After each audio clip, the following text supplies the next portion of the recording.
गुरुग्राम में हरियाणा के मुख्यमंत्री नायब सिंह सैनी ने प्री बजट को लेकर उद्योगपतियों से मीटिंग की और उनसे सुझाव लिए। मुख्यमंत्री ने उद्योगपतियों द्वारा दिए गए सुझावों को बजट में स्थान दिए जाने का आश्वासन दिया है। मुख्यमंत्री ने कहा कि अब गुरुग्राम को ग्रेटर गुरुग्राम नाम से जाना जाएगा।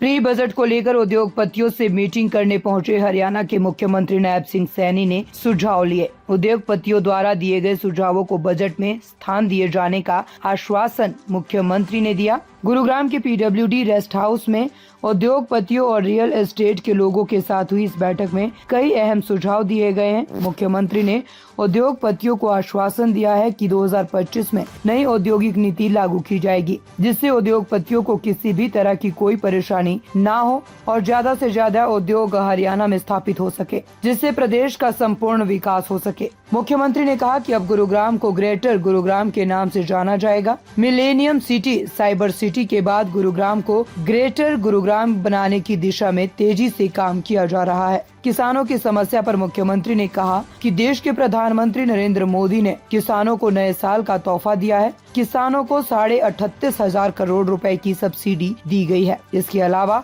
हरियाणा सरकार ने भी 1,000 करोड़ की रकम किसानों के खातों में डाली है। भाजपा सरकार किसानों की हितैषी है।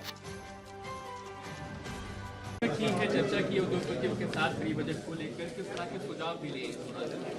देखिए, आज प्री बजट को लेकर के हमारे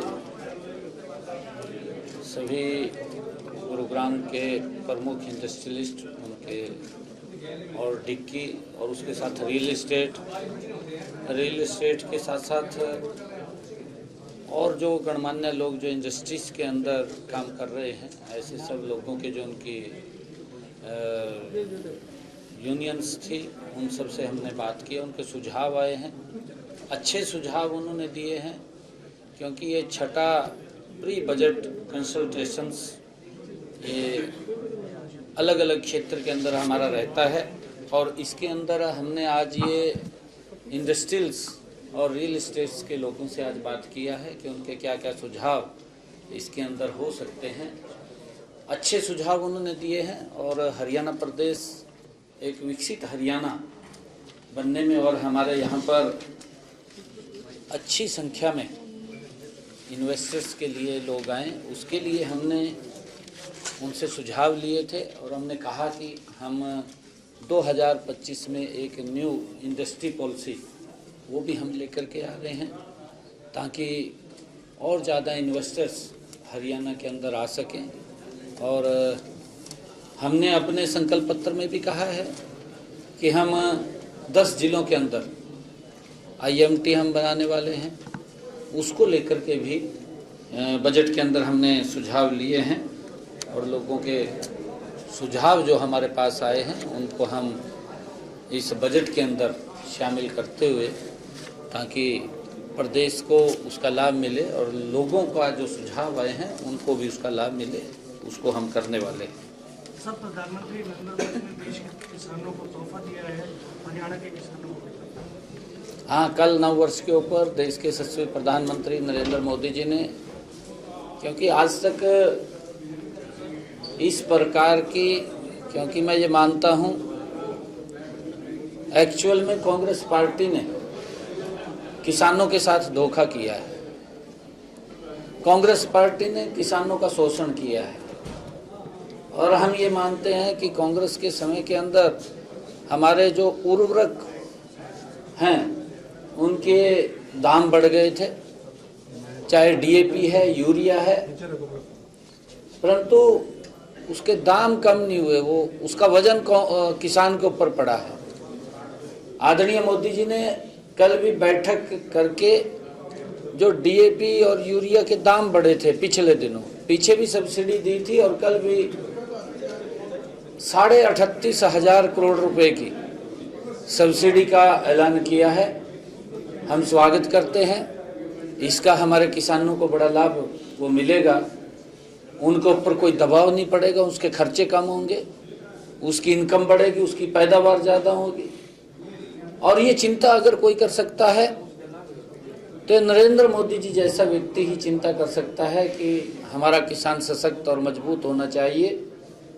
आदरणीय प्रधानमंत्री जी ने इस बात को लेकर के भी कहा था कि हमने 4 स्तंभ के ऊपर काम करना है देश के अंदर।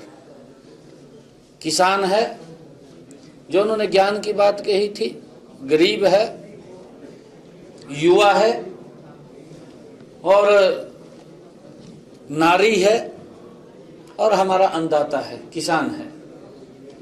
अगर इनके हित के लिए, इनकी मजबूती के लिए हम काम करेंगे तो भारत ये विकसित राष्ट्र बनेगा, ये सशक्त भारत बनेगा।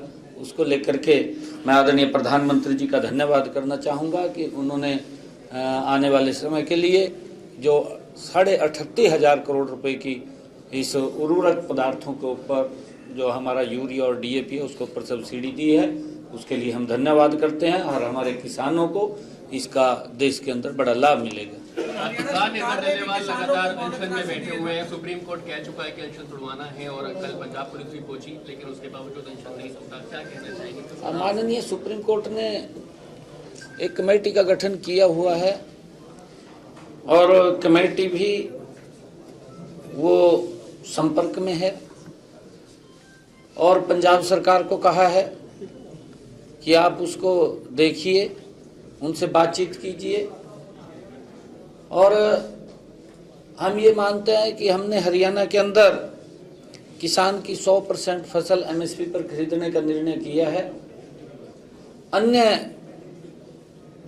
चाहे पंजाब के हैं, किसानों को वहाँ दिक्कत आ रही है, वहाँ की सरकार जरूर उनसे बात करे, उनको इस बात का आश्वासन दे कि वहाँ के किसान की फसल को MSP पर खरीदेंगे। सर, हरियाणा सरकार ने भी नए साल पर किसानों को बोनस राशि दी है, कैसे देखते हैं सर? नए साल से किसानों से शुरुआत की हरियाणा सरकार ने। देखिए, क्योंकि धान की फसल के कारण जिस प्रकार से बरसात कम हुई थी और हमारे किसान का खर्चा ज्यादा हो गया था, उस खर्चे को कम करने के लिए प्रति एकड़